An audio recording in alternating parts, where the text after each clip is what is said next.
All right, guys, we are doing another drive, and this time we're starting from the heart of Vancouver, BC, Canada, baby. And we're at an apartment complex, and I'm going to be turning it on here. Now, this drive is it's full of all kinds of weird stuff. I get yelled at by a guy that, the autopilot was being very careful, and he started screaming at me, and he was in the wrong. You'll see all that here in a minute. But I put it on right away because I always find it super interesting to see how well autopilot deals in a bunch of random situations. So at this complex here, it's going to be needing to turn a light at left at this light here, and you can see the stop sign is up on that pole, and it was able to recognize it really well. Sometimes if it's in awkward places, it does have trouble finding it, but it didn't have any trouble there. And of course, my hands are really close on the wheel, and that car right in front of us there was like, it was like, who goes first? One of those things in regular driver, if you were driving not on full self-drive, you would kind of have that, are you going, am I going? Because we were both kind of crossing over each other, but the car decided to go, and that car waited, so that worked out really well. And like right here, I thought I was going to hit that curb, but the car swerved away a little bit and did a really great job there as well. Now here we have crossing traffic. I'm at a stop sign, and the car has to creep its way out. It does take its time getting out there, but it does it at a safe time and goes, and it turns onto a road with almost no road lines and very beat up. This road has potholes. There were times I thought my body kit was going to bottom out. I've said that a few times since I was driving around Canada. We just seem to be in a lot of areas of recent construction, I feel, and so kind of interesting. But picking up all the crosswalks and handling really well this entire time. Again, more stop signs easily identified there. Nice smooth stop, love that. And I also love how all these cars that it's seeing, the path prediction is doing a fantastic job identifying that. So you can see here again, we're heading onto these roads. These road lines are a little bit more clear, but guys, you saw my screen just change on the bottom there. Are you guys still liking this view where I kind of have it just big and flowing through the cockpit of the car like this?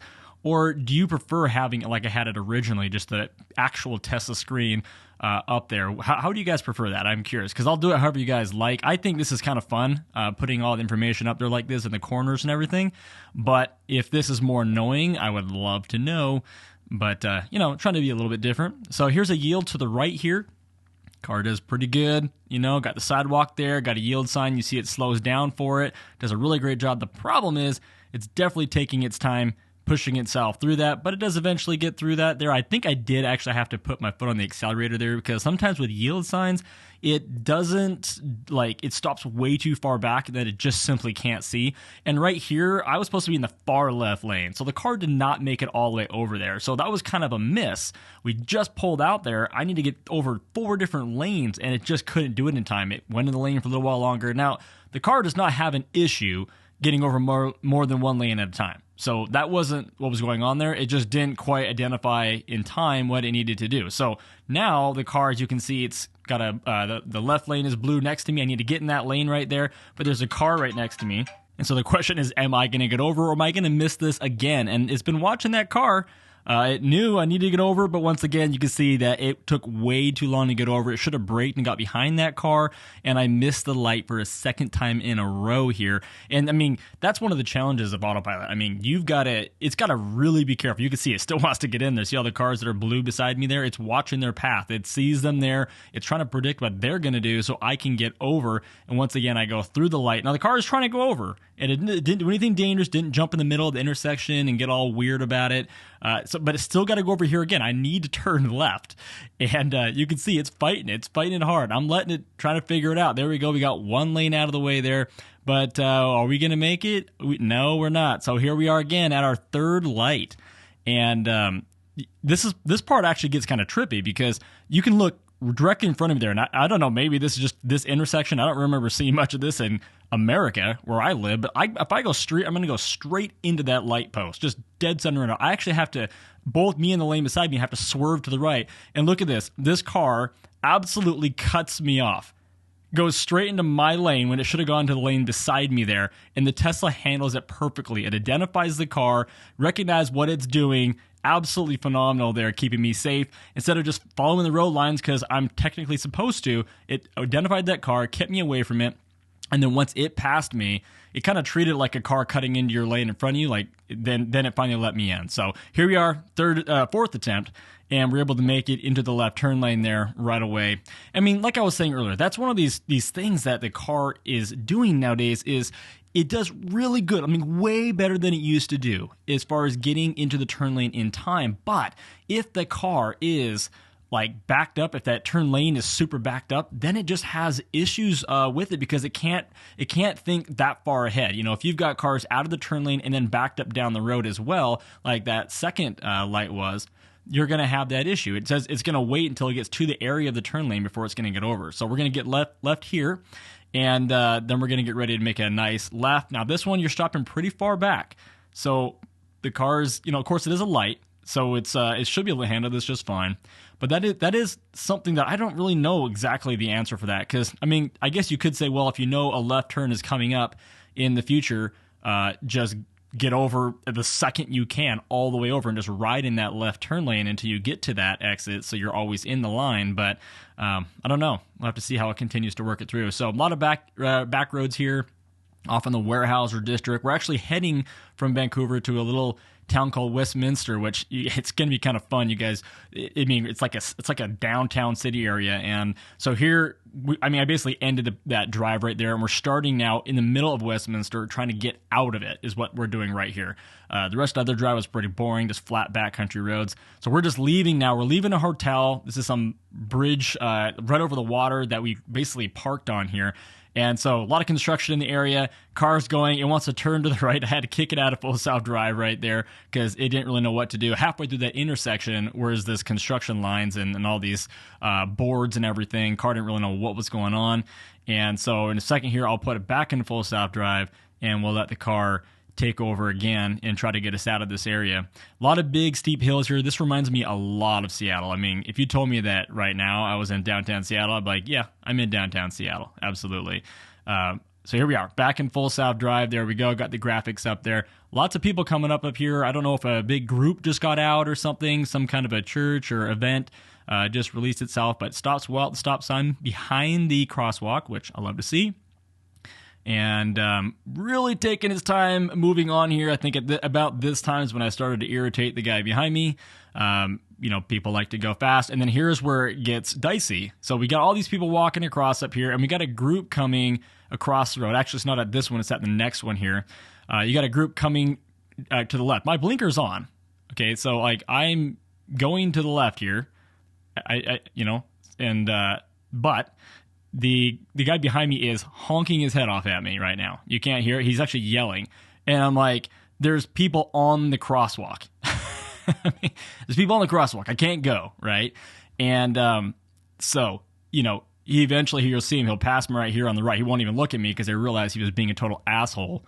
And but, you know, that's not normal. Canadians are so nice. Every time we come up here, we come up to Canada all the time. We love coming to Canada. People are always so nice. They let you in all the time. There you go. If you guys see that guy, go identify him, paintball his car. There you go. And anyway, yeah, he won't even look at me, right? Like, if I was in the wrong, he'd definitely be, you know, all over me honking, giving me the American wave, you know, as they do. But no, every time we've been to Canada, it's been super great. We've always been impressed by that. We come up to Canada a lot because a lot of family up here, and we like to come stay on the boardwalk. And Vancouver, at least the area that we like to stay in around there, is really clean, and we just love coming up there. And it's fun to take the car up here now. And you can see the car's done really well. Aside from that really janked up construction area, I haven't messed with it. It's done, I mean, yeah, okay. I mean, I said did it really well, but it didn't get me over on 3 lights. It took me 4 tries to get into a left turn lane. I guess that's not really that great. but I mean, the bottom line is, though, it still got me to the destination. So, I mean, yes, it did take a few attempts, but it did do it eventually, which is great. So picking up people really well, making really gradual, not aggressive turns, not scaring anybody, all that stuff I love to see on these drives. Super fun. And, man, I hope this voiceover is fine. I like doing these drives raw at the time I'm doing them, but had the wife in the car and didn't want to be all weird. She always laughs at me when I try and do these things, and it loses focus. But, you know, I'm used to talking to myself rather than other people. Part of the downside of being a Tesla YouTuber. But you guys can see in the top right corner that it says we're going to a supercharger in Blaine. So We have 42 minutes until that destination. We're going to charge up there. Pretty nice supercharger's got about 8 or 10 stalls, I think it is, at it. And so you can see that the car, you always want to tell the car if you're going to go to one of these. That way it gets the car all warmed up, the battery all prepared for the charging, allows it to get the full charge, full speed. And, these guys at this supercharger, when we were there, we were hearing from the people that a couple of days back, and I talked about this on last Saturdays, or depending on when I released this video, maybe 2 Saturdays ago, in light of all the changes coming to the supercharger station, sharing it all with non-EVs or part of it, 10% of the superchargers with non-EVs, that this specific supercharger, they had it absolutely packed full of these great big lifted trucks side by side so no one could come in and charge. And it's a real problem because once you cross the border, I mean, this is it. You get, like, it's depending on where you came from, if you don't go here, it's like another 40 miles to the next supercharger. So, they're getting there and these jerks are all blocking all the places. And don't get me wrong, it's not like they're out of parking stalls. It's a massive parking lot. They just come over there and park there. You're kind of screwed. You really don't have anywhere else to charge from. So, it's really unfortunate. So, yeah, these back roads here. There was also a couple times, I don't have a lot of it on camera. We did do one, but I didn't say anything about it, where you have flashing lights here, which you don't have in the U.S. At least you don't have it in Washington. The green lights, when they would turn green, a lot of times they'd flash green at you rather than just stay green. And I thought that would throw off autopilot, but it actually didn't. It actually handled it really well. It didn't really seem to even notice that there was something different about it. And of course, it's different to me. The car is programmed with what it's programmed with. So if it knows about that, then it knows about that. But I was actually anticipating that there would be more issues, more challenges for autopilot. But overall, I mean, the speed limit signs were all speed limit signs, like you'd expect. Stop signs look like stop signs. Lights, for the most part, look like lights, different poles than we have in Washington. But none of that matters. And overall, it was fairly, uneventful. So it was pretty funny. Like right here, my wife and I we walked all along this at like 2 a.m. It was kind of sketchy. We went to a really late comedy show. And coming back through all this area here, we were walking from just right around the corner. I think we're going to pass it in like a few minutes here, maybe a quarter mile here. There's this really cool restaurant we wanted to go check out. So we went out to there. They were open late, and then we walked all the way back to our hotel from here. We probably should have Ubered, but my wife was there to protect me if I needed her. So if I need some help, but anyway, I know a lot of you guys are from Canada, and I know you guys sometimes get the updates a little bit later than us, so I'm curious. I mean, if you were to drive your Tesla on this street, in this environment right here, like where I am, maybe some of you have, are you seeing the similar results to, what I'm seeing right now? Is this, your experience? Pretty much no issues, very smooth. And right here, we jumped into full self-drive. Regular autopilot. So we'll end the drive right there. But what a fun drive. What an awesome trip. Thanks for watching, you guys. If you haven't already, be sure and subscribe and like the video. And I will talk to you guys on the next one.